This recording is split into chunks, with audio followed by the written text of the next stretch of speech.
ओडिशा विधानसभा बाचस्पति भाव निर्वाचित होइछन्ति सुरमा पाढ़ी। रणपुर विधायिका सुरमा पाढ़ी बाचस्पति भाव निर्वाचित होइछन्ति। एकमात्र प्रार्थी भाव सुरमा नामांकन दाखल करथिले। तांको सर्वसम्मति क्रमे बाचस्पति भाव निर्वाचित करने गृहरे मुख्यमंत्री मोहन माझी प्रस्ताव आगत करथिले।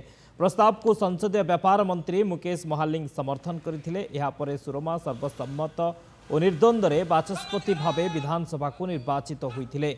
एने अस्थायी बाचस्पति रणेन्द्र प्रताप स्वाई घोषणा करिबा परे गृहर सदस्यों उपस्थिति रे दायित्व ग्रहण करिबा सह आसन अलंकृत करथिले सुरमा।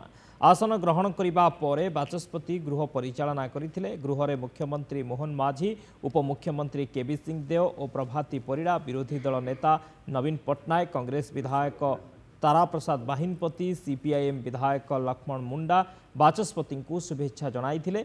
बाचस्पति समस्त को धन्यवाद देवा सह निरपेक्षता अवलंबन करी समस्त सहयोग रे गृह परिचालना करने को प्रतिश्रुति दैछन्ति। सुरमा होइछन्ति ओडिशा विधानसभार द्वितीय महिला बाचस्पति। पूर्व नवीन सरकार रे प्रमिला मल्लिक प्रथम महिला बाचस्पति होइथिले।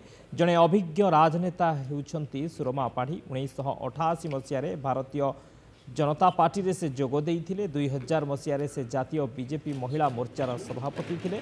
एहा छड़ा दलर विभिन्न पदपदवी रे काम करिसंती। 2004 रे प्रथम करी रणपुर आसनरु ओडिशा विधानसभा को निर्वाचित होइथिले। बीजेपी बीजेडी मेंट सरकार रे समवाय मंत्री भावे दायित्व तुलाइथिले।